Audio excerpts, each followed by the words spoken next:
So enough of the nitty-gritty. I am going to actually quickly turn it over to Marcia Ellison, who will be presenting, introducing today's presenter and the topic that we'll be discussing. Thanks so much.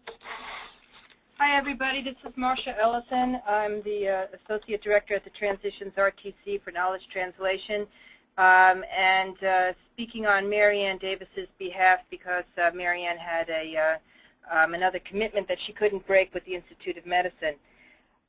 But we are thrilled nonetheless to have Dr. Bond present to you today.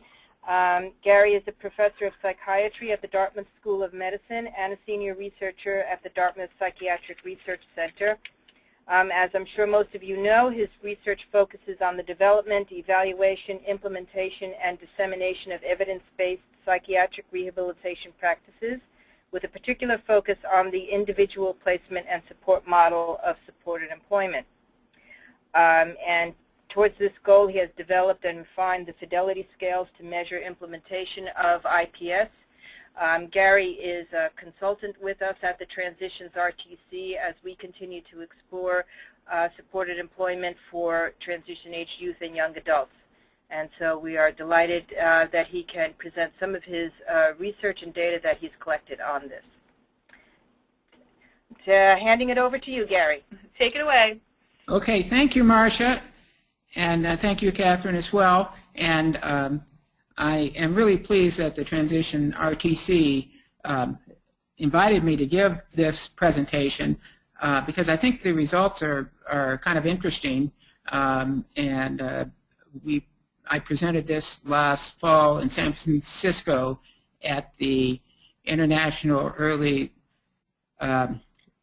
Psychosis Association meetings, and had a great interest in the talk. So let me mention first that I have been collaborating with many people on these IPS studies, but my two co-authors on the paper that will eventually come out of this talk are Bob Drake and Kiko Campbell. Kiko is in Indianapolis. Bob, of course, is here, the director of the Psychiatric Research Center at Dartmouth. So I want to do three things in this webinar today. The first is very briefly to talk about the IPS model of supported employment, really just giving a few headlines and pointing people in the direction, if they want more information, where to go. I assume that some of you already know quite a bit about IPS, which is our acronym for Individual Placement and Support. In the space of this seminar today, I really can't delve deeply into the IPS research. The second thing is very briefly to review some of the literature on vocational services for young adults with first episode of psychosis. And then finally I'll get to the study that I'm presenting today. So starting off now with the description of the IPS model, it's a supported employment model that was developed for adults with serious mental illness. It's primarily a community mental health center based model. It was developed by Debbie Becker and Bob Drake about 20 some odd years ago. And it's in my unbiased opinion, the best defined and best research of all employment models. In terms of being well defined, we have a fidelity scale that measures the critical ingredients, and we found that when programs follow this fidelity scale, they get better competitive employment outcomes. We have 10 or so studies that show this. As far as being the best research of all employment models, I think I read recently where someone else had reached that conclusion, and certainly the IPS literature has really exploded in recent years. So The IPS model is organized around 8 principles, which are listed here. It's a program that's intended for anybody who wants to work. There aren't any screening criteria. The focus is exclusively on competitive employment. In other words, no pre-vocational focus, no focus on sheltered or transitional jobs or protected jobs. It's a rapid job search model, which means that within a month after a client comes into an IPS program, they have their first face-to-face meeting with an employer.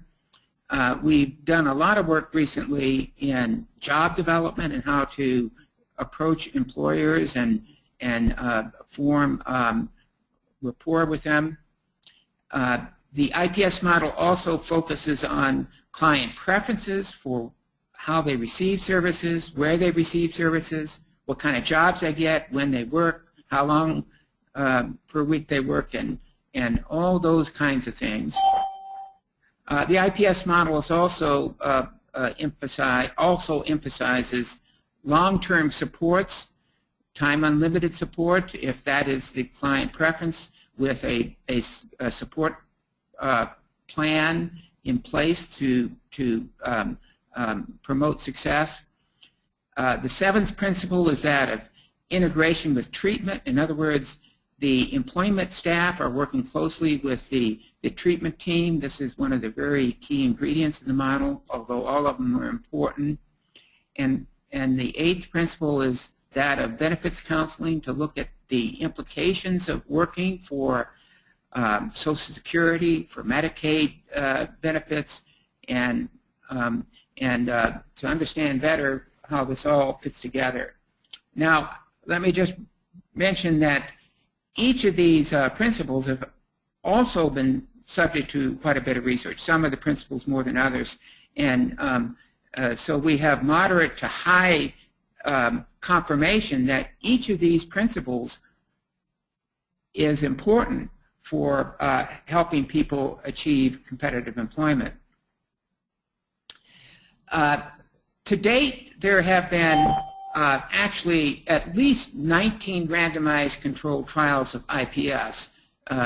This slide says 17, but there is a Japanese study that the paper was just submitted, and there is a large Social Security trial with 23 sites that was just accepted for publication.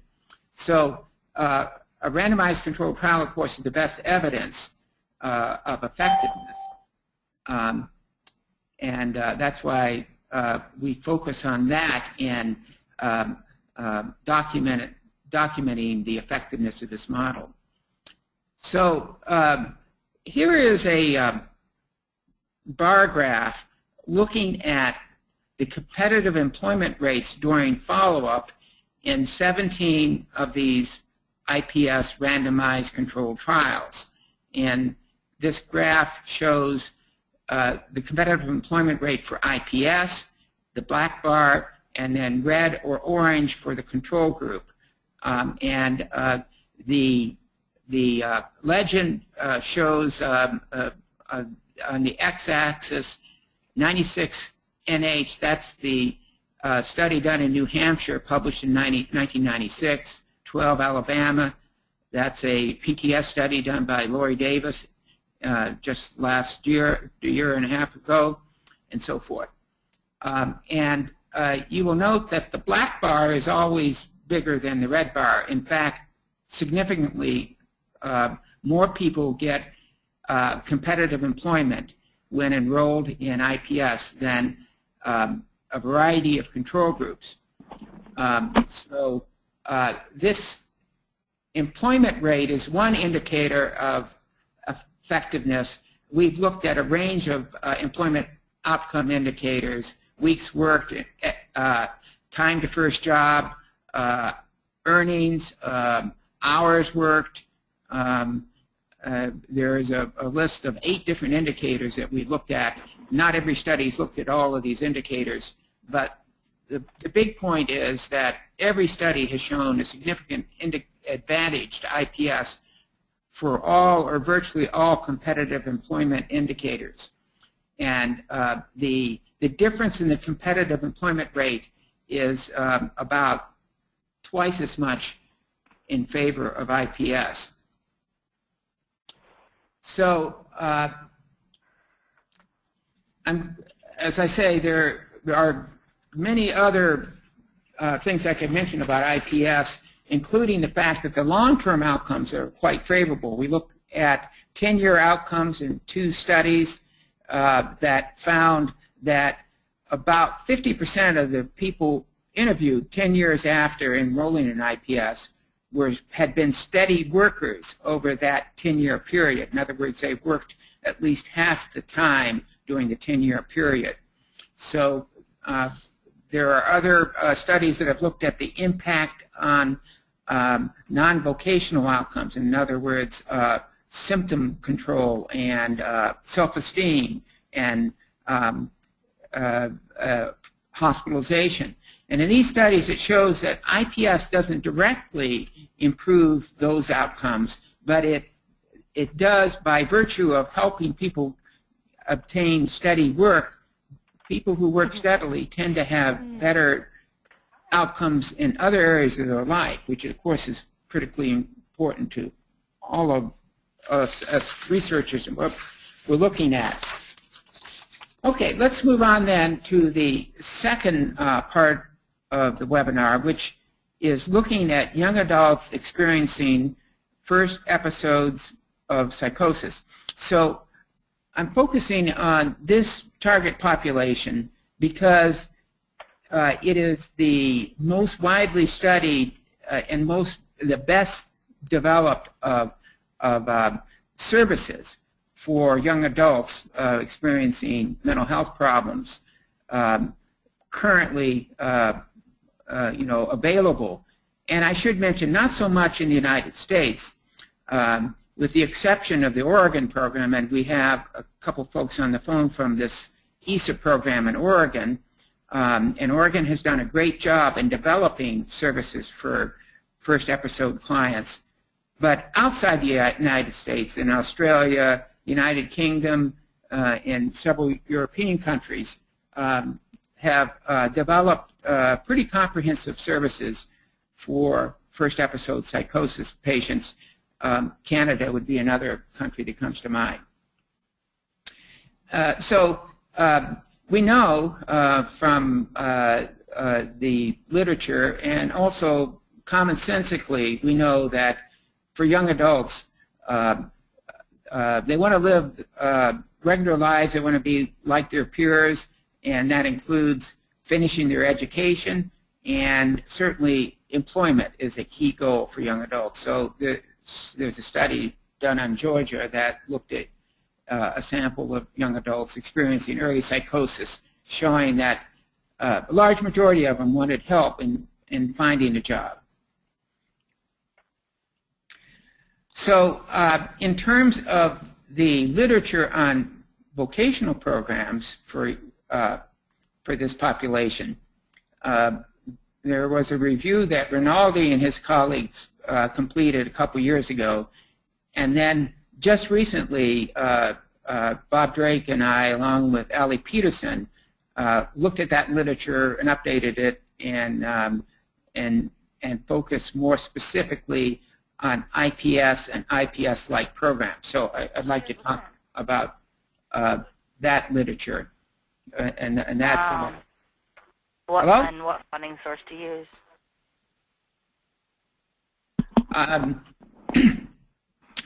So I'm going to talk about the review that we just recently pulled together.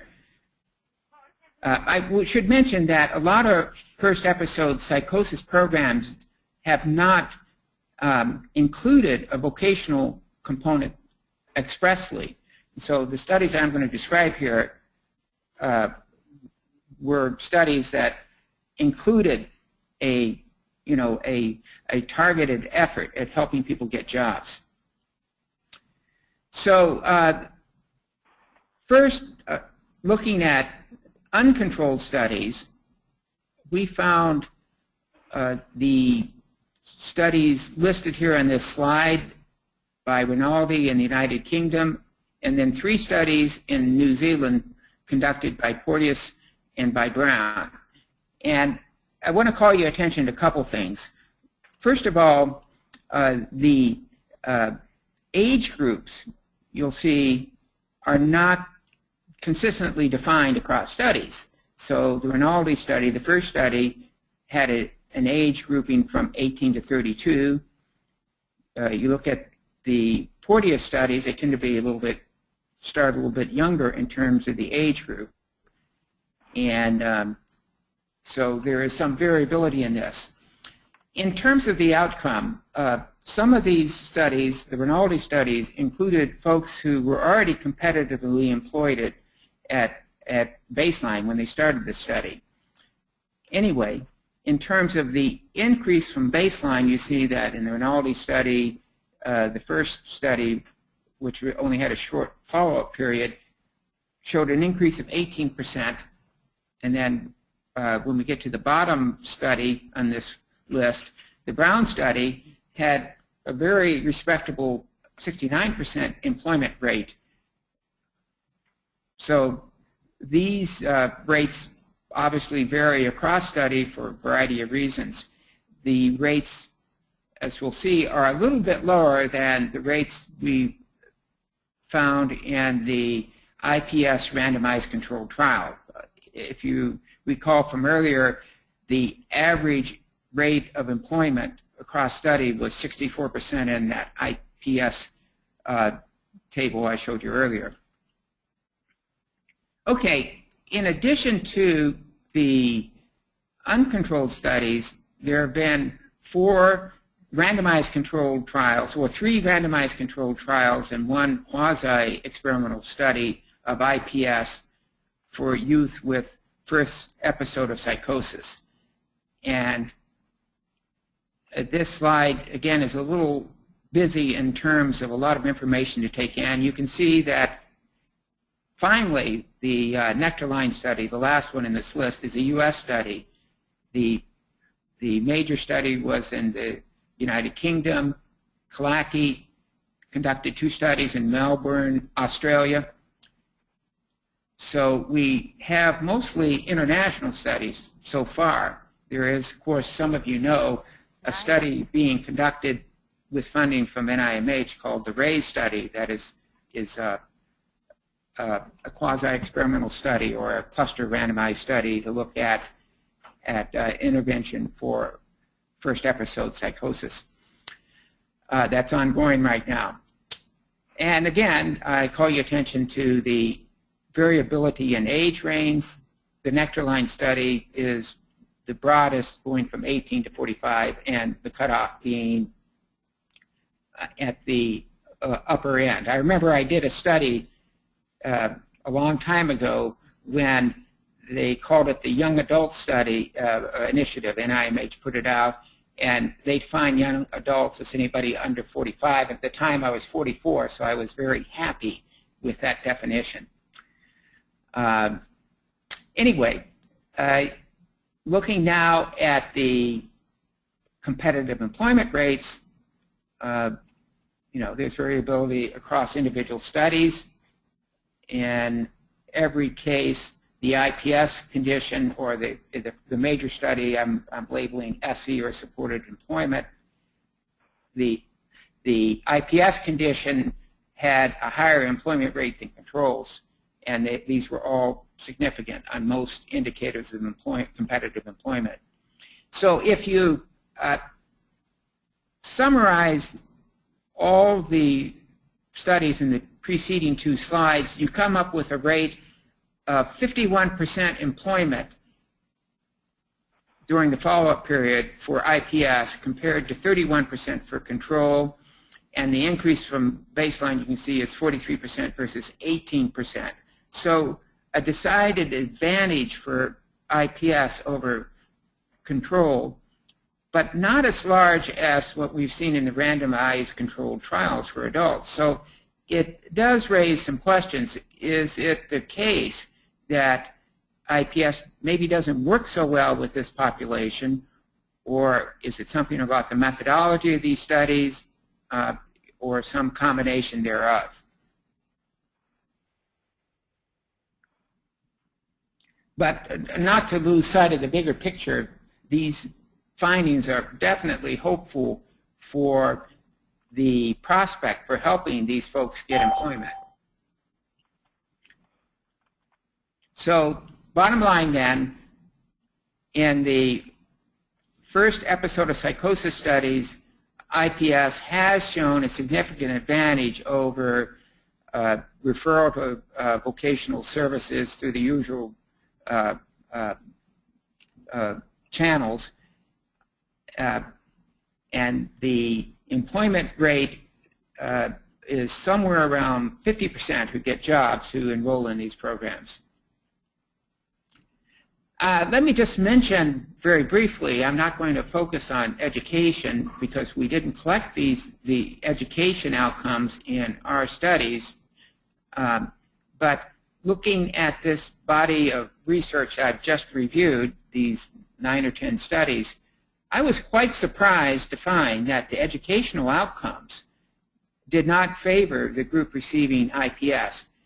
Now, in these programs, there was an emphasis on supported education. In the New Zealand studies in particular, they had a strong ethos of helping people get either jobs or continue their education. And yet, if you look at the rates in the IPS condition aggregated across those studies, only 32% achieved some kind of enrollment in education, compared to a slightly more for the control group. I should mention also that Keith Nectarline's study being conducted out in UCLA has had excellent educational outcomes. So that study does show that this is a viable outcome for this population. Okay, let's turn now to the current study, and I want to make clear that there are 3 differences, at least 3 differences, in the current study with this body of research I just reviewed.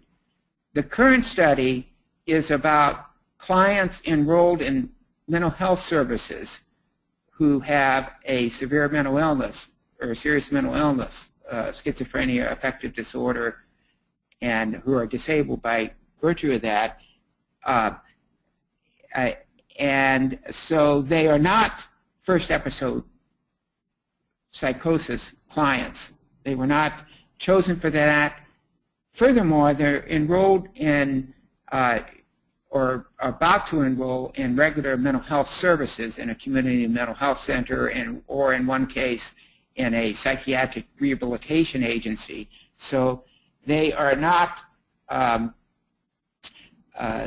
they're not the same population I just reviewed. They are a different group.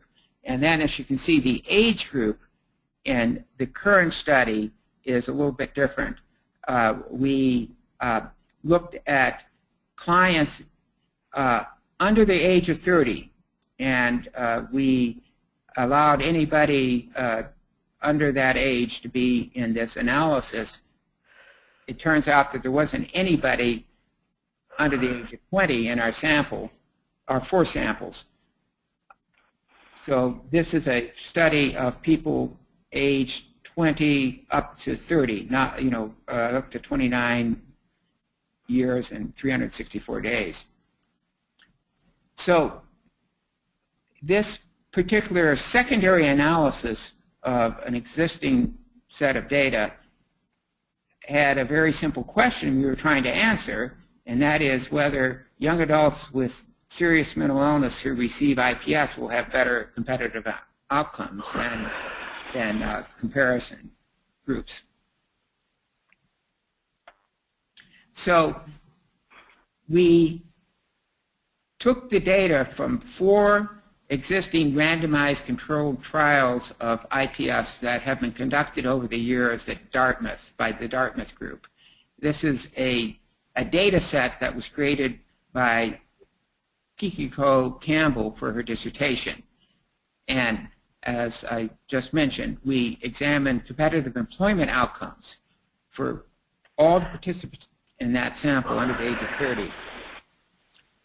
The 4 studies that provided the data for this data set are listed here in this slide. And by the way, if anybody wants the references for any of the materials I'm talking about, just email me. I'll be glad to send it to you. So the first of these studies was conducted in 1996, so we're going back a few years. And it was conducted in New Hampshire. And I might mention the control groups in each case because they were a little bit different. The control condition in this study was described as supported employment. In fact, it was regarded as the best supported employment program in New Hampshire at the time the study was conducted. It emphasized skills training, and it did not use an integrated approach.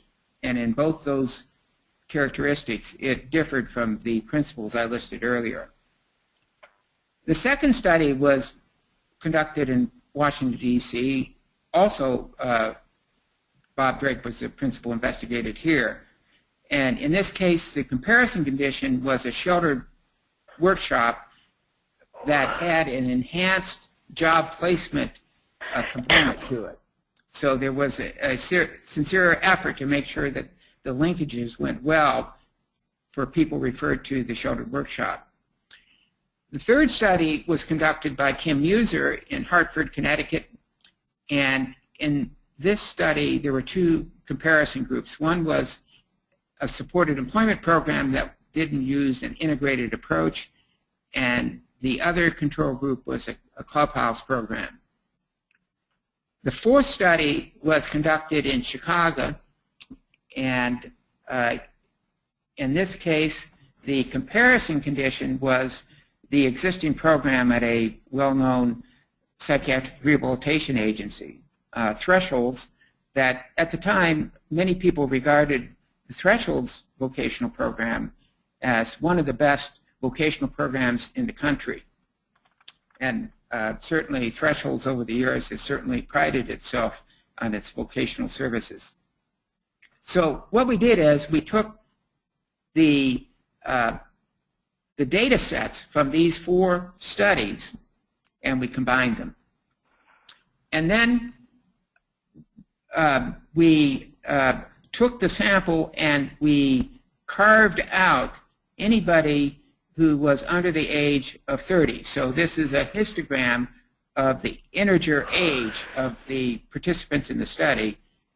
And I've drawn a blue circle to indicate, you know, that portion of the sample that was included. So it's, you know, obviously at the low end of the histogram. Okay, so Gary? Yes? Gary, I'm sorry, I'm going to interrupt. This is Catherine.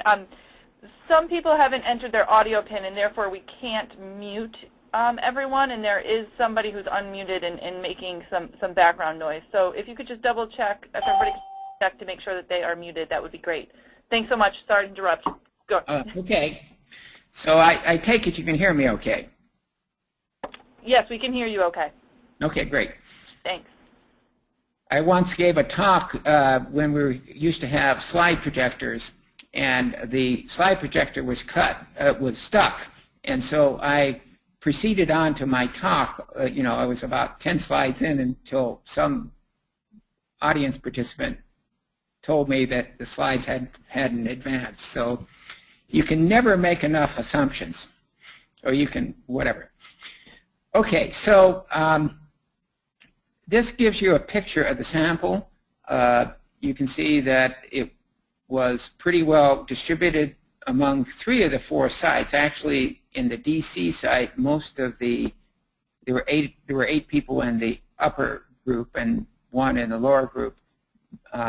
But in the other 3, well, in each case, the 20 to 25 group was smaller, but we still had a reasonable chunk of people in the two age groups combined across the 4 studies.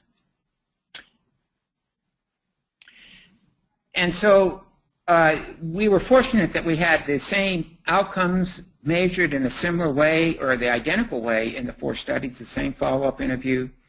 We had actually 8 competitive employment outcome measures that we measured that are typical in IPS research. And we did the usual transformations and other preparation of the data to make sure they were appropriate for statistical analysis. In terms of the data analysis, very briefly, we looked at the baseline characteristics to see if the two IPS and control groups were equivalent. In the parent studies, they were almost all completely equivalent or virtually equivalent. And then we looked at 18-month employment outcomes for the total sample, that is the entire group of 109 who we enrolled. And then we also, for some of our variables, we looked at the worker sample, that is the subgroup of people who work one day, at least one day during the 18-month period. And so we use simple t-tests and chi-squares to answer our questions in this presentation. Okay, so first a look at the baseline demographics. You can see that 79% were men, so among the younger group, 63% were men among the 25 to 30-year-old group. Most of them were unmarried. We had diversity in race and ethnicity with 47% African American, 40% white, 11% Latino. Most of those were in the Hartford study, by the way. You can see in terms of education, the modal group consisted of people who were high school graduates or equivalent. And so we had some with less and some with more education. In terms of diagnosis, the distribution included 47% with schizophrenia, about 20% major depression, 26% bipolar. And quite a few, 31%, had been homeless at some point in the preceding year, and almost half had been hospitalized at least once in the last year. We are very interested in disability status because we are working on another hypothesis that individuals who gain employment can avert going into the Social Security system. And you can see here that in the 20 to 25-year-old group, 46% in the lower left corner, 46% were not on either SSI or SSDI. And it turns out that that group was the most successful in gaining employment and keeping employment. And we unfortunately, well, right now we don't have the data on whether they stayed off benefits, but that would certainly be an important thing to find out. Then in the 25 to 30-year-old group, 26% were on neither. And you see that number climb in the group over 30. I'm not presented here. So as you can see, lots of folks in this sample were already on SSI or SSDI. Okay, let's go straight to the outcomes. So in terms of the competitive employment outcomes, this slide has two measures reported. One is employed at any time. So in other words, did they gain competitive employment? Maybe they only worked for one day during the 18 months. They would be represented as a yes in this analysis. What you see here is in the 20 to 25-year-old group, a very dramatic difference. in this small sample. 93% of the IPS group gained competitive employment during the follow-up period compared to 39% in the control group. 39% is not terrible, actually. And then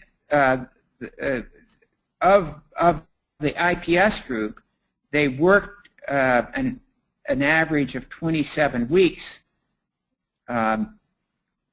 This is for the total sample, including the people who didn't work at all, compared to 6.7 weeks for the control group. So you can see these are huge differences. Looking at the 25 to 30-year-old group, you can see that the results are very strong, not quite as strong in terms of on the variable of employed at any time, 77% versus 43%, but nonetheless, very strong findings. Okay, so in this table, what I've done is I've collapsed across the two age subgroups. So here we have all of the sample for IPS and control compared to an employment rate. You can see 82 versus 42, almost double for employment rate. Total weeks worked, 25 versus 7, so it's triple. Longest job held, 20 versus 5. And I won't just read the table. You can see that every single one of these differences is very strong in terms of the measure of effect size. The effect sizes range from moderate to large, including most of those are large. All these differences are significant.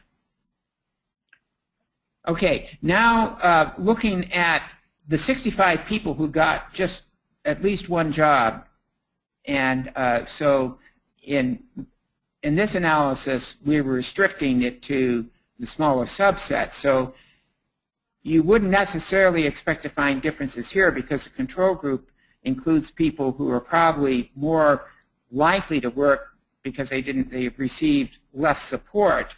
They've not received an evidence-based practice. And yet you see that in the first four measures there, days to first job, total weeks worked, longest job held, and total hours worked, the IPS group was significantly better in employment outcomes. Those are really remarkable findings. I can tell you from looking at many, many studies that those are important findings. There are no differences on wages. 7,700 versus 4,800 is not significant, although this may be, probably you have some funky data there that's accounting for a lack of significance. Hours worked per week or working more than 20 hours, you don't have any differences.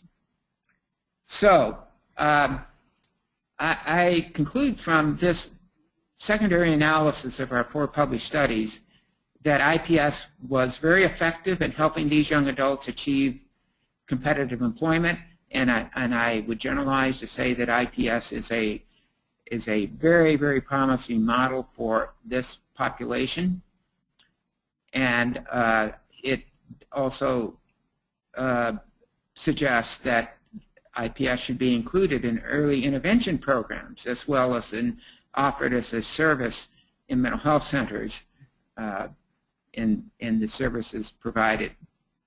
So with that, I am going to stop talking, and I will leave you with my email address. I'm an emailer. I don't understand all this new technology, Twitter and Facebook and all that great stuff. But if you email me, I will answer you, and I'm happy to answer your questions. If you want to call me, that's fine too.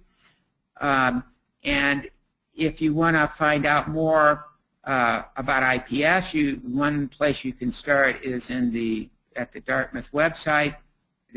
We have a book that we just published last year, a research monograph that is pretty comprehensive that you might chase down, published by Oxford. So I thank you, and I'll stop. Well, thank you, Gary. That was great. Lots of good data there. So it looks like you're having fun with it, which is wonderful.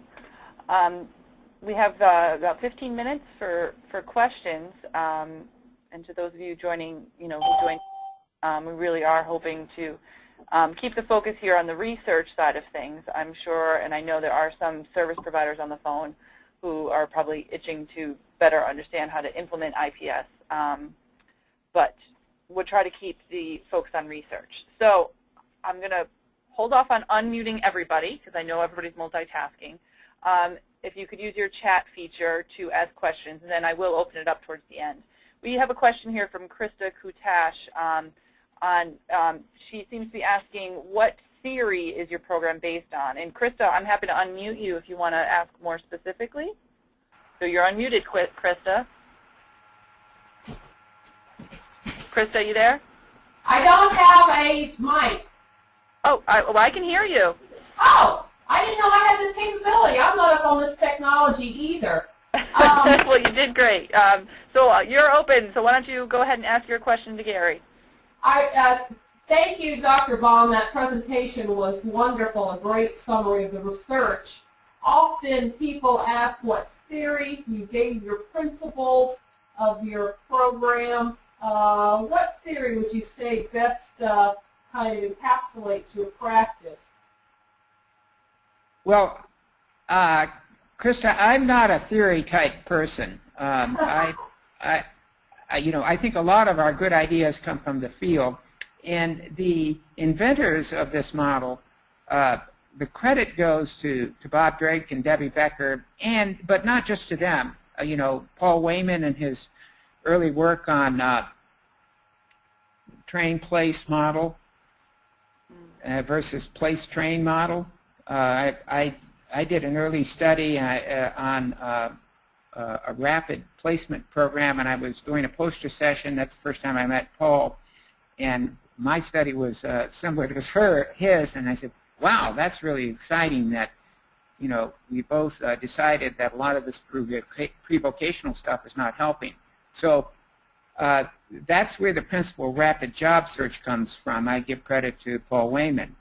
The idea that anybody can work regardless of, their background, I give credit to John Beard and the Fountain House model in New York City for articulating that, years before anybody else. And my former mentor at Thresholds, Jerry Denson, taught me that, and that is a real cornerstone of this approach, is the absolute conviction that it's not symptoms or it's not readiness or it's not all these excuses that we have, because clinicians can't predict who can work anyway. So why do all this testing and assessment and everything?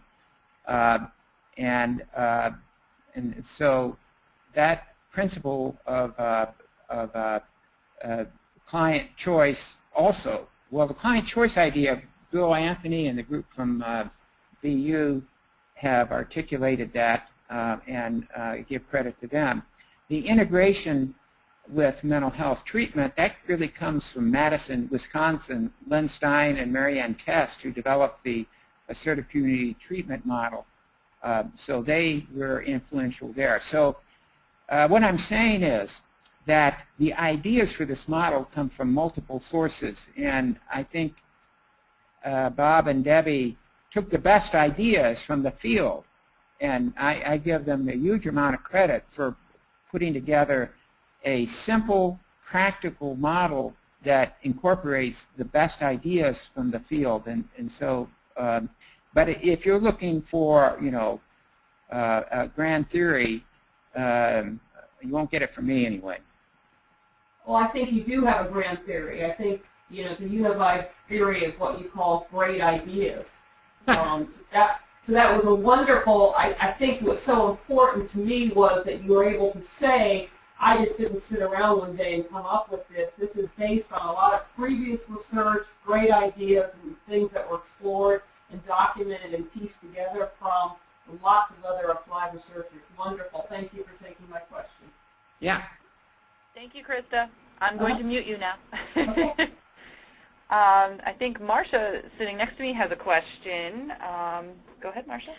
Hi there, Gary. So I'm wondering about the models of IPS, like Keith Nuchtlein said, are combining supported education with supported employment and IPS.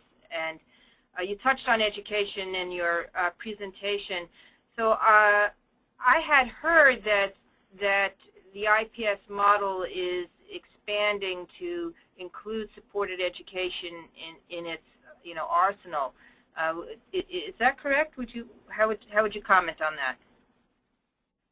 Well, IPS is based on the principle of client choice, and so if a client comes to you and says, I would really like to, be an actuary, and I'd like to go to school and study to be an actuary.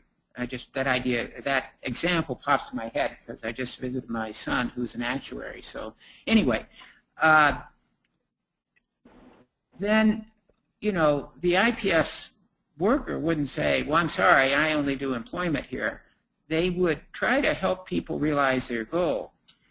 And so, I think that the IPS model has always subscribed to this notion, trying to help people towards achieving their goal in the employment area. And, we all know the connection between education and employment.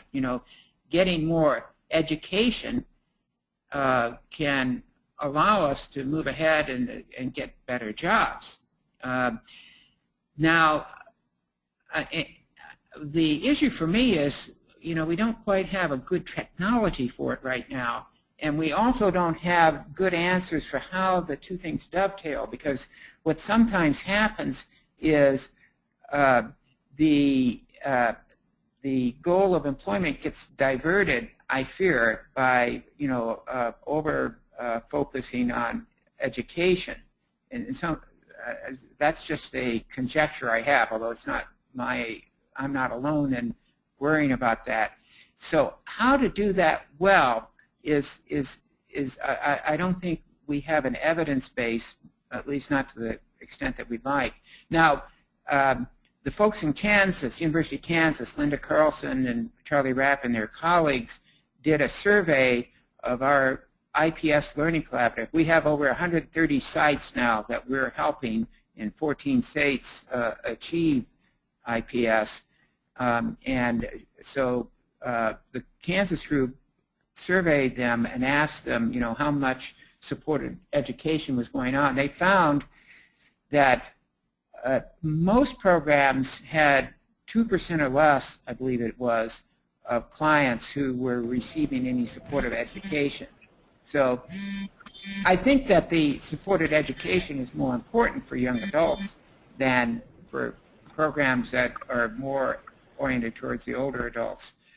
But I don't think that we've so I'll just go back. I'm kind of wandering here. I just think we don't have the technology developed in its crisp fashion, and we certainly don't have the evidence base that we have for employment. So I think it's an important area, and IPS is certainly consonant with education. It's just that how do we actually actualize it is the problem. Thank you, Gary.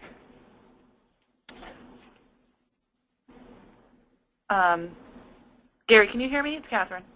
Yeah. Okay. So it looks like we have so Tamara had a comment. Tamara, I'm happy to unmute you, and you can give your comment to Gary. Are you there? Yeah, I'm here. Oh, great. Why don't you give your comment to the group? Yep. Okay. Hi, Gary. Hi, Tamara. We've actually kind of had this conversation a few times. So, as we look at IPS fidelity in practice, where we are putting a lot of resources, specifically requiring people to focus on jobs, versus supported education, it seems like it pushes people into more of an entry-level trajectory versus a career development trajectory. So I guess, I'm really interested in figuring out how we address that, because I agree that we need to really include IPS, but I'm also a little concerned that we have some folks who are really stuck in kind of gas station kinds of jobs who really need school, and the other members of the team have to carry that without the resources associated. Okay, so that's a great point you're making, Tamara, that it would be unfortunate if our programs were guiding people to dead-end jobs without much prospects for moving ahead and with career development. And so I guess a partial answer would be to look what has been happening in Keith Nectarline's program. What Keith has found is, of the folks who have come into his study, about 1/3 say they want to work. That's what they want to do. They don't necessarily have education at all on their radar screen at that point in time. There's a second group who say, I want education, that's what I want. And there's a third group who want to do both. Right. And so, a place to start would be certainly to honor their commitments. I would also say that the high school education is so absolutely critical. If you have a severe mental illness and you don't have a high school education, you are really behind the 8 ball. So I believe very strongly that GED or high school equivalent is extremely important. And how you sequence things, in terms of work a while and then go back to school, or trying to do both, which I'm not advocating doing both, certainly not in every case. I don't have the answers to that. In terms of IPS only getting people into entry-level jobs, that I know you didn't say exactly that, but that's been a criticism of IPS, and I want to also add that if you actually look at the kinds of jobs that people get in IPS programs, there is a wide variation in the kinds of jobs they get.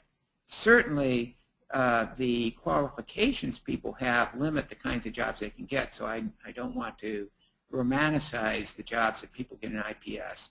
But it's also not true that IPS, is trying to push people into the most available job. That's not it at all.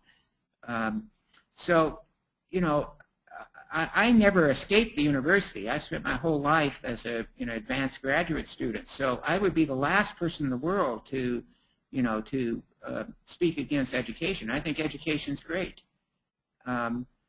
And I think you're raising a good question that we need to struggle with and find good answers to. I actually don't have a completely satisfactory answer to you at this moment.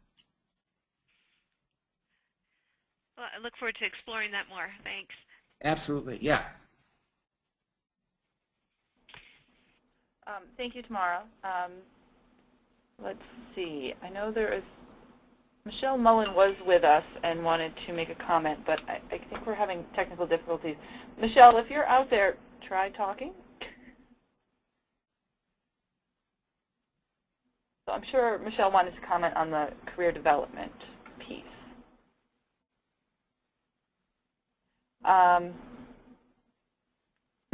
Okay. All right, so Michelle, I'm not sure what happened. Sorry, everybody, just bear with us. In the meantime, if anybody else has any other questions, you can send them via chat. But it is just now 3 o'clock. So I think the webinar, we have recorded the webinar, so if anybody wants to see the entire recording, we will have it available likely on our website, or you can email us. I'm going to put up the website right now in the chat feature. And let me see. I just posted the website, and you can also email me, which I'm also putting in the chat feed. Thank you, everybody, for participating. Gary, this was great. I think since we do still have a couple people online, I had one quick question, and I guess that's just in line with the spirit of these webinars. Is I guess it's a twofold question. Well, primary question is, Gary, what do you see as the next research steps needed in this area, specifically either in terms of IPS for young adults, more data collected, or what do you think?